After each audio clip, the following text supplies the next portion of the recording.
नमस्कार साथियों, मैं सीमा गुप्ता आज आप सभी के बीच अत्यंत ही महत्वपूर्ण विषय पर चर्चा करने वाली हूँ। और आज का विषय है 4 माह में सफलता की कौन सी ऐसी रणनीति अपनाएं जिससे हम सभी निश्चित रूप से सुनिश्चित सफलता प्राप्त कर सकें। साथियों, आज की जो रणनीति मैं आप सभी को बताने वाली हूँ, स्वयं मेरे द्वारा इस रणनीति को अपनाया गया और न सिर्फ सफलता प्राप्त किया गया बल्कि इस परीक्षा में टॉप भी किया गया। तो आइए जानते हैं 4 माह में सफलता की क्या रणनीति है। तो सबसे पहले मैं साथियों बताऊँगी, आप सभी के लिए यह परीक्षा बेहद खास परीक्षा है, क्योंकि आप यहाँ देख रहे हैं यूपी पीसीएस आरओ में लगभग 337 पद है। लेकिन इन पदों की संख्या जो 337 है वह बढ़ने की पूरी संभावना है। अतः आप सभी हर्षोल्लास के साथ फुल कॉन्फिडेंस के साथ अपनी इस परीक्षा की तैयारी करेंगे और मुझे पूर्ण भरोसा है कि आप अवश्य इस परीक्षा में सफलता भी प्राप्त करेंगे। तो आइए देखते हैं क्या रणनीति हो इस 4 माह में आप सभी की।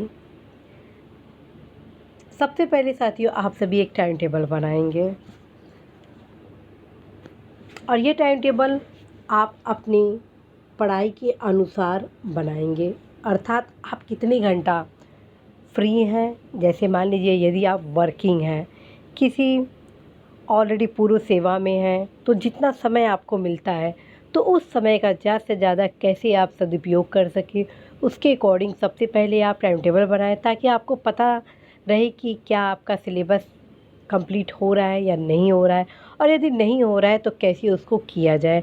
और यदि आप स्टूडेंट हैं, पूर्व सेवा में नहीं है, तो निश्चित रूप से आप अपने टाइम टेबल में पूरे टाइम इस परीक्षा में सफलता के लिए सुनिश्चित करेंगे और उसके अकॉर्डिंग टाइम टेबल बनाएंगे। साथियों, टाइम टेबल बनाना बहुत ज़रूरी है, क्योंकि यह आपको सफलता के राह पर ले जाने में बहुत ही कारगर है। तो सबसे पहले इन 4 माह में आप क्या करेंगे कि 4 माह का आप टाइम टेबल बनाएंगे और इस 4 माह में 3 माह के लिए आप पूरी तरीके से अपने जितने भी पुस्तक है, स्तरीय पुस्तक है, प्रैक्टिस बुक है, सामान्य ज्ञान है, अन्य जितने भी मटेरियल है उनका आप अध्ययन करेंगे। जो भी टेस्ट सीरीज है उसका आप उसको लगाएंगे और जो लास्ट 1 माह बचेगा उसकी जो स्पेशल रणनीति है वह मैं इसी चैनल के माध्यम से आप सभी के बीच अवगत कराऊंगी। तो आप इस 4 माह में सबसे पहले अपने टाइम टेबल को बना लें। निश्चित रूप से साथियों, यदि आप टाइम टेबल बनाएंगे तो आपको एक दिशा प्राप्त होगी। दूसरा चीज़, आप इस 4 माह में स्तरीय पुस्तक का ही अध्ययन करेंगे। और स्तरीय पुस्तक कौन सा, जो भी विषय का सबसे बेस्ट बुक है उसे आप पढ़ेंगे और उसमें खुद अपना नोट्स बनाएंगे। नोट्स कैसे बनाएंगे, उस किताब में जितने भी महत्वपूर्ण फैक्ट हैं उसको पहले रिवीजन में ही साथियों आप टिक लगाना आरंभ कर देंगे या हाइलाइटर से हाइलाइट करेंगे, ताकि लास्ट जो 1 माह रहेगा परीक्षा का उसे आप नोट्स के रूप में उस किताब से आप पढ़ सकें। तो ये दोनों रणनीति आप अवश्य ही अपनाएंगे। तीसरी जो मैं रणनीति बताने वाली हूँ इस 4 माह में सफलता के लिए, वो आप अवश्य प्रैक्टिस बुक के रूप में पूर्व के प्रश्न को लगाएंगे। आप सभी युवा साथियों द्वारा बार बार यह पूछा जा रहा है कि पूर्व के क्वेश्चन के लिए सबसे बेस्ट बुक कौन सा है। तो साथियों, मैं फिर बताऊंगी, घटना चक्र का पूर्वावलोकन बेस्ट बुक है, उसको ही आप पूर्व के क्वेश्चन के रूप में लगाएं। दूसरी चीज़, आप सभी द्वारा यह भी पूछा जा रहा है कि सबसे बेस्ट प्रैक्टिस सेट कौन सा है, उसके क्रम में बताना है साथियों। इससे बेस्ट प्रैक्टिस सेट कोई नहीं है। उसका कारण है साथियों, आप इस प्रैक्टिस बुक के माध्यम से पूर्व के क्वेश्चन के माध्यम से अवगत हो सकते हैं कि परीक्षा का पैटर्न क्या है, सिलेबस क्या है, प्रश्न किस प्रकार से पूछे जाते हैं, कौन से ऐसे टॉपिक है जो अत्यंत ही महत्वपूर्ण है, कौन कौन से ऐसे टॉपिक है जिनसे बार बार क्वेश्चन पूछे जाते हैं।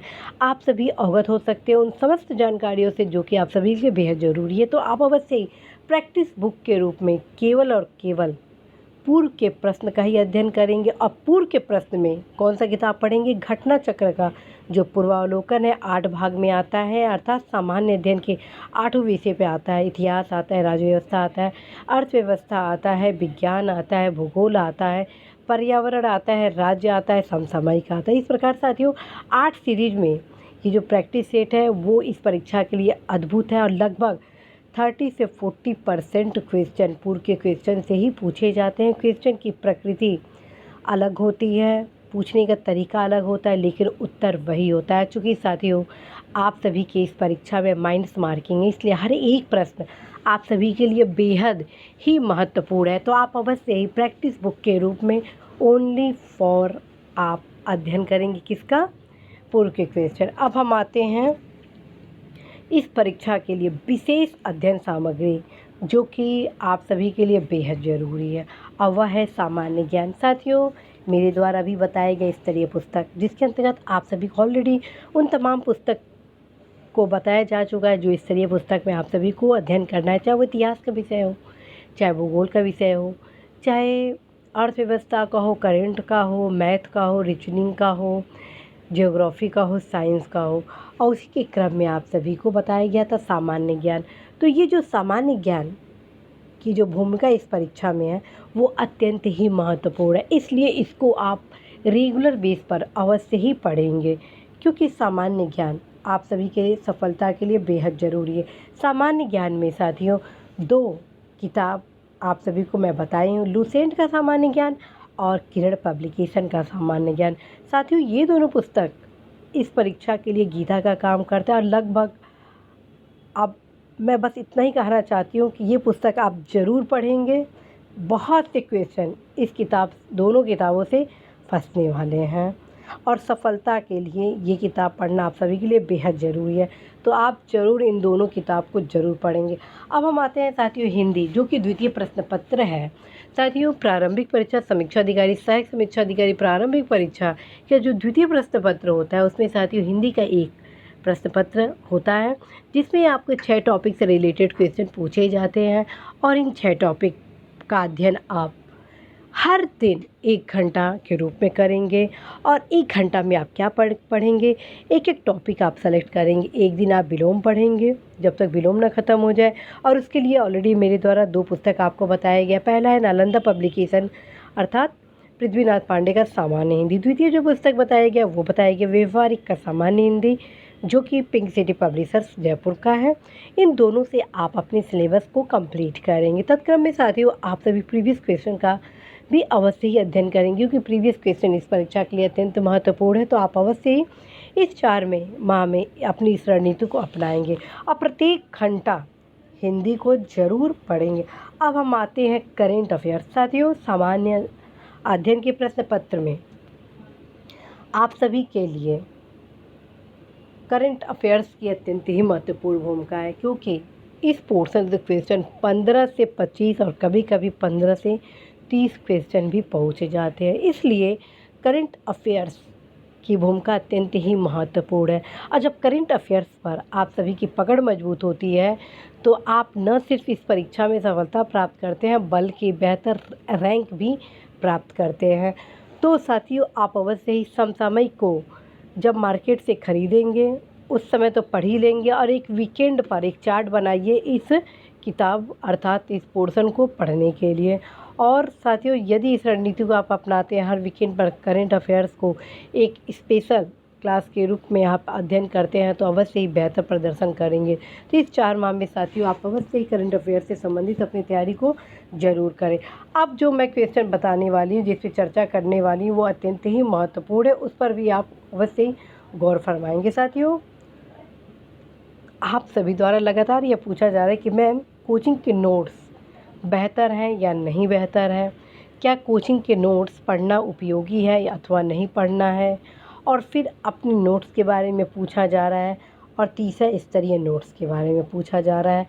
आज तीनों पे मैं आपको चर्चा कर रही हूँ ताकि इस 4 माह में इस नोट्स की सफलता जो आयाम है उसे आप पूरे कर सकें। साथियों कोचिंग के जो नोट्स होते हैं वो आपके सफलता के आधार स्तंभ नहीं होते। उसका कारण होता है साथियों वो स्तरीय या किसी अन्य महत्वपूर्ण बुक्स से बनाए जाते हैं और उस नोट्स को बनाने के क्रम में कई बार क्या होते हैं महत्वपूर्ण जो फैक्ट होते हैं वो छूट जाते हैं और परीक्षा में ऐसे ऐसे प्रश्न पूछ लिए जाते हैं जो कि कोचिंग के नोट्स में नहीं होते हैं।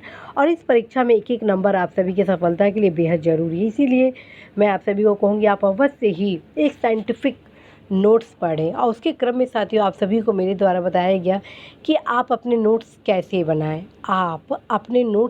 बनाएं, तत्क्रम में आप सभी को बताया गया कि आप जो भी पुस्तक पढ़ते हैं तो उसके जो महत्वपूर्ण तथ्य हैं उस पे आप हाइलाइटर से हाईलाइट करिए और उसे लिखिए कहीं अन्य जगह नहीं, ताकि यदि आप भूलते हैं उसके तथ्य विश्लेषण को तो आप वहीं पर उसको तैयार कर सकें। तो साथियों, आप अवश्य ही अपने नोट्स को प्राथमिकता देंगे। और कैसे नोट्स? जो भी आप किताब पढ़ते हैं उस पर ज़रूर आप टिक लगाएंगे, हर पेज पे आप टिक लगाएंगे तमाम महत्वपूर्ण फैक्ट। साथ में टेस्ट सीरीज़ भी बनाएंगे, टेस्ट पेपर स्वयं बनाएंगे हर एक पेज से। अब हम आते हैं स्तरीय नोट्स। साथियों, कई बार होता है कि युवा हमारे, उन्हें ये लगता है कि notes is best way for success. उसके क्रम में साथियों, आप सभी को बताना है कि यदि आप नोट्स पढ़ना ही चाहते हैं तो आप ये मानिए कि जीके अर्थात सामान्य ज्ञान का जो लूसेंट है और किरण पब्लिकेशन का जो सामान्य ज्ञान है वह एक नोट्स ही है, क्योंकि उसके जितने भी सामान्य ज्ञान के जो भी फैक्ट हैं वह अल्टीमेट है, एक अद्भुत नोट्स का काम करते हैं। तो आप ये मान के चलिए कि वो आपका खुद का नोट्स है और उसको आप 4 से 5 बार ज़रूर पढ़ लीजिए और वह एक स्तरीय नोट्स का काम करेगा। अर्थात पहले नंबर पर मैं आपको दोनों को बताऊंगी, अपने नोट्स और स्तरीय नोट्स, और चौथे, पाँचवें, छठवें नंबर पर मैं कोचिंग के नोट्स को स्थान दूंगी। फिर डिपेंड ये करता है कि साथियों आप किस वे को अपनाते हैं अपनी सफलता के लिए, ये आप पर निर्भर करता है। लेकिन मुझे पता है कि आप अपनी सफलता के मार्ग को अवश्य ही सेलेक्ट करेंगे। अब हम आते हैं साथियों टेस्ट सीरीज। साथियों, कई बार आप सभी द्वारा पूछा जा रहा है कि टेस्ट सीरीज़ ज्वाइन करना कितना उपयोगी नहीं है इस 4 माह में। उसी क्रम में आप सभी को बताना है कि साथियों ओनली सेल्फ या इंस्टीट्यूट परीक्षा के 1 माह के पूर्व, ठीक, 3 चीज़ यहाँ पे डिस्कस किया गया। ओनली सेल्फ का मतलब जो भी आप नोट्स बनाते हैं, पढ़ते हैं, उसे जो आप सेल्फ टेस्ट सीरीज बनाते हैं उसे आप अवश्य ही अटेंड करें। साथ में आप सभी को मैं बता चुकी हूँ टेस्ट सीरीज के रूप में आप अवश्य ही पूर्व के जितने क्वेश्चन उसको सॉल्व पहले कर लीजिए। जब आप पूरा सॉल्व कर ले 2 से 3 बार पूर्व के क्वेश्चन को समय मिले तब आप किसी कोचिंग सेंटर को ज्वाइन करें और उनके द्वारा अपनाए गए जो भी नोट्स हैं सेल्फ टेस्ट सीरीज है उसको तब पढ़ें, क्योंकि साथियों हर एक समय आपके लिए अत्यंत ही महत्वपूर्ण है। टाइम इज़ मनी, और यदि आप इस टाइम मनी का प्रयोग नहीं करेंगे तो कहीं ना कहीं साथियों सफलता पर एक प्रश्न चिन्ह खड़ा करेंगे। तो आप अवश्य ही अपने टेस्ट सीरीज जो कि ओनली सेल्फ टेस्ट सीरीज के रूप में है, पूर्व के प्रश्न के रूप में है, उसे आप, और प्लस यदि इंस्टीट्यूट को ज्वाइन कर लिए हैं या करना चाहते हैं तो ये प्रयास करेंगे परीक्षा के 3 माह पूर्व सारे कुछ कंप्लीट कर लीजिएगा, क्योंकि एग्ज़ाम का जो 1 माह होता है वो काफ़ी स्पेशल टाइम होता है, उसकी एक अलग रणनीति होती है जिसे मैं आगे के क्लासेस में आप सभी को ज़रूर बताऊंगी। तो आप अवश्य इस फार्मूला को इन 4 माह में ज़रूर अपनाएं साथियों, आप अवश्य ही सफल होंगे। और साथियों कहा जाता है कि सही दिशा में किया गया प्रयास, सही दिशा में किए गए कार्य सदैव ही सफल होते हैं, और आप अवश्य इस रणनीति को अपनाएंगे, निश्चित रूप से सफल होंगे। तो साथियों जाते जाते फिर से मैं आप सभी को कहूँ कि इस 4 माह में आप अवश्य ही अपने 4 माह के टाइम टेबल को जरूर बनाएं। स्तरीय पुस्तक का अध्ययन करें प्रैक्टिस बुक के रूप में ओनली और ओनली, बस जितने पूर्व के क्वेश्चन हैं जो कि घटना चक्र के पूर्वावलोकन में अद्भुत रूप से समायोजित किया गया उसे आप अध्ययन करें। सामान्य ज्ञान को इस परीक्षा के गीता के रूप में आप अवश्य ही अध्ययन करेंगे, और सामान्य ज्ञान में लूसेंट का सामान्य ज्ञान और किरण पब्लिकेशन का सामान्य ज्ञान जरूर पढ़ेंगे। हिंदी को प्रत्येक दिन 1 घंटा जरूर देंगे। हर सप्ताह आप करंट अफेयर्स पर विशेष फोकस करेंगे, और कोचिंग के नोट्स या अपने नोट्स में सबसे ज़्यादा बेस्ट है अपने नोट्स और स्तरीय नोट्स को ही प्राथमिकता देंगे। और टेस्ट सीरीज यदि कहीं का ज्वाइन कर लिए हैं तो अवश्य ही परीक्षा के 1 माह पूर्व सारे टेस्ट सीरीज ख़त्म करिएगा, क्योंकि 1 माह पूर्व सिर्फ अपनी तैयारी को रिवीजन दिया जाता है। Last moment is very important for your selection. Then friends आप अवश्य ही इस 4 माह में इस रणनीति को अपनाइए। लास्ट माह में कौन सी रणनीति होगी वो शीघ्र अतिशीघ्र मेरे द्वारा आप सभी को अवगत कराया जाएगा। इसी आशा संदेश विश्वास के साथ साथियों मैं सीमा गुप्ता आज आप सभी से विदा लेती हूँ कि निश्चित रूप से आप इस परीक्षा में सफलता प्राप्त करेंगे, अपने भाग्य को उदय करेंगे और अपने देश की गर्व गरिमा को आगे बढ़ाने का अवश्य ही कार्य करेंगे। नमस्कार।